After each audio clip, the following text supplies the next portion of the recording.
সালামু আলাইকুম। আমি যদি বলি আজকে যে শেখ হাসিনা, পতিত স্বৈরাচার শেখ হাসিনা দেশের মধ্যেই আছেন, দেশেই আছেন, তা আপনারা কি বিস্মিত হবেন? কিন্তু কেন? যেদিন ব্যারিস্টার সুমন গর্ত থেকে বের হলো, বাংলাদেশের মাটি থেকে বের হলো, মনে হলো যেন সে আকাশ বা মাটি ফুঁড়ে তাই সে উদয় হয়েছে। সে তো আমেরিকা চলে গিয়েছিল, সে একটি ভিডিও প্রকাশ করেছিল সেটা নিয়ে, যেটি আগে থেকেই তৈরি করা ছিল, প্ল্যান করা ছিল।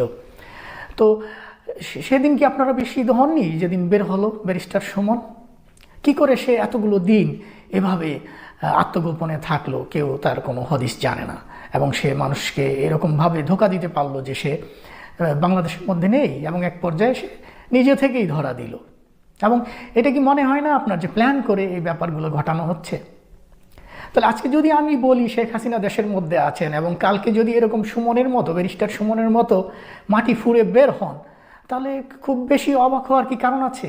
আমি এই পর্বে কয়েকটা প্রমাণ আপনাদের সামনে উপস্থাপন করব, যুক্তি বা প্রমাণ বা বিশ্লেষণ করে দেখানোর চেষ্টা করব যে আসলে শেখ হাসিনা দেশের মধ্যেই আছেন, এবং পরের পর্বে আরও কিছু বিশ্লেষণ আমি করব।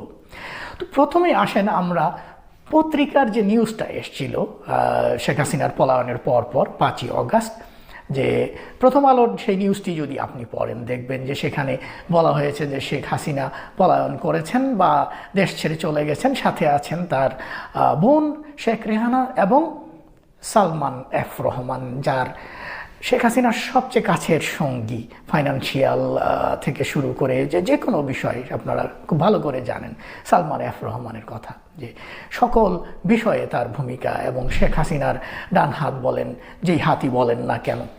তো সেই লোকটি সহ যখন ভারতে পালিয়ে গেছে আমরা জানতে পারলাম পত্রিকার মারফত, তখন কি আমরা বিশ্বাস করেছিলাম যে, কারণ সালমান এফ রহমানকে ছেড়ে শেখ হাসিনা ইন্ডিয়া পালিয়ে যাবেন এটা অবিশ্বাসযোগ্য, এটা বিশ্বাস করার কোনো কারণ নেই, এবং তার যে কাছের যে মানুষগুলা তাকে কি ছেড়ে দিবে? তো এটা তারপরে যখন বের হয়ে আসলো সালমান এফ রহমান গর্ত থেকে, সেটাও একটা নাটক ছিল, তাকে কিভাবে ধরা হলো, সে ধরা দিল বা এরকম, তার সাথেও ছিল আরেক মন্ত্রী। এখন দেখেন ঘটনাগুলো, শেখ হাসিনার আমলে যেভাবে আমাদেরকে নাটক দেখানো হতো একটার পর একটা, সেই নাটকগুলো কি শেখ হাসিনার পলায়নের পরেও কি বন্ধ হয়েছে? আমরা কি এভাবে কি আমাদেরকে বিজি রাখা হচ্ছে, নাকি আমরা সেই আগের সেই রেজিমেই আছি, শেখ হাসিনার আমলেই আসলে আমরা আছি, কে জানে। তো প্রথমটা ছিল সেই পত্রিকার নিউজ যে সাথে সালমান এফ রহমান আছে। তারপরে কি হলো, সালমান এফ রহমান দেশের মধ্য থেকেই ধরা দিলেন, ধরা খেলেন। তাহলে কালকে যদি শেখ হাসিনা এইভাবে জানা যায় যে দেশের মধ্যে আছেন, তাহলে কেন বিস্মিত হবেন আপনারা? দ্বিতীয় বিষয়টা বলি আমি, যে শেখ হাসিনা যে পলায়ন করলেন, তার সেই পলায়ন করার যে হেলিকপ্টার থেকে নামছেন, বিমানে উঠবেন, এরকম একটা ভাবমূর্তি ক্রিয়েট করা হলো, এরকম একটা সিনারিও ক্রিয়েট করা হলো, দেখানো হলো হেলিকপ্টার থেকে উনি নামছেন, সাথে হয়তো তার বোন আছে, দু একটা লাগেজ আছে। তো এই যে ভিডিওটি আপনারা বিশ্লেষণ করে দেখেন যে শেখ হাসিনার পলায়নের নিউজটা আসার কতক্ষণ পরে এই ভিডিওটা এসছিল। খুব বেশি সময় লাগেনি, আধা ঘন্টা 1 ঘন্টার মধ্যে সবাই জেনে গেল, এরকম ভিডিও এসে গেল। এখন আপনার কি মনে হয় না এই ভিডিওটিও প্ল্যান করে করা হয়েছে, যেমন এই বাকি ঘটনাগুলো ঘটানো হচ্ছে প্ল্যান করে?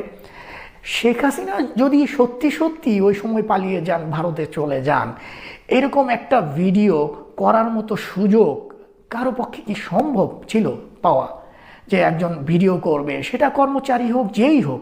কারণ শেখ হাসিনা যেখানে থাকেন, যেখানে 16 বছর ধরে ছিলেন, তার যে প্রোটেকশন, তার যে আইন শৃঙ্খলা ব্যবস্থা, সিকিউরিটি, সেখানে কি একটি মাছি প্রবেশ করার সুযোগ পায়, কখনো পেয়েছিল?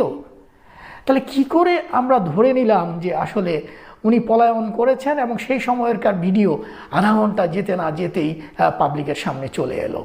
এটা বিশ্বাস করানোর জন্য, এটা প্ল্যান করে ভিডিওটি ফাঁস করা হয়েছে, আমাদেরকে বিশ্বাস করানোর জন্য যে শেখ হাসিনা পালিয়ে গিয়েছেন। সবাইকে একটা সান্ত্বনা দেওয়া হলো, পরিস্থিতি স্বাভাবিক করার জন্য, পরিস্থিতিকে সামাল দেওয়ার জন্য করা হয়েছিল।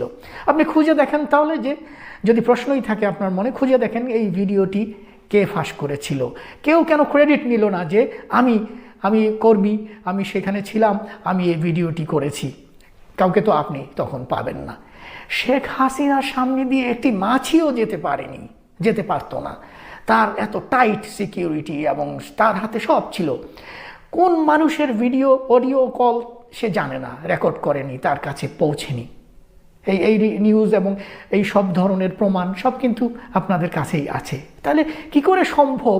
এবং সেনাবাহিনী যদি তাকে প্রোটেকশন দিয়ে পালাতে সাহায্য করে, তাহলে কি করে সম্ভব এরকম একটি ভিডিও করতে পারা?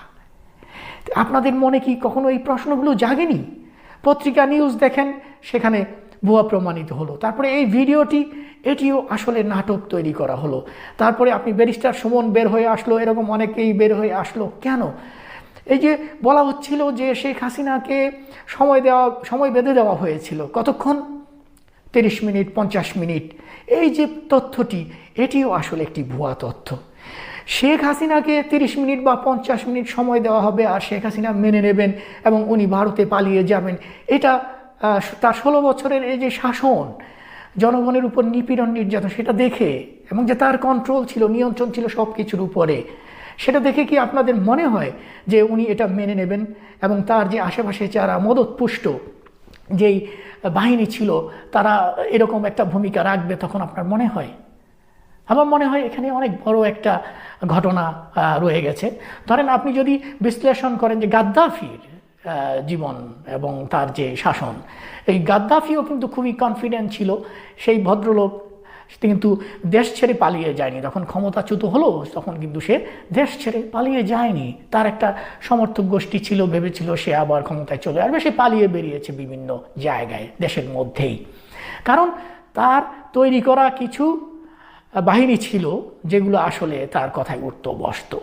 তো এখন সেদিকে কি আমরা কি ইন্ডিকেশন পাই না যে আসলে বাংলাদেশের যে বর্তমান পরিস্থিতি, সেই পরিস্থিতি আসলে আমাদেরকে সেদিকেই কি ইন্ডিকেট করছে না যে শেখ হাসিনা দেশেই আছেন এবং তিনিই আসলে কলকাঠি নাড়ছেন অনেক কিছু? এই পর্বে আপনাদেরকে আমি এইটুকুই ধারণা দিলাম। পরের পর্বে আমি আরও কিছু প্রমাণ, যুক্তি, বিশ্লেষণ উপস্থাপন করব যে শেখ হাসিনা দেশেই আছেন।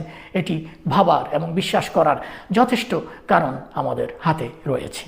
ধন্যবাদ, সবাই ভালো থাকবেন।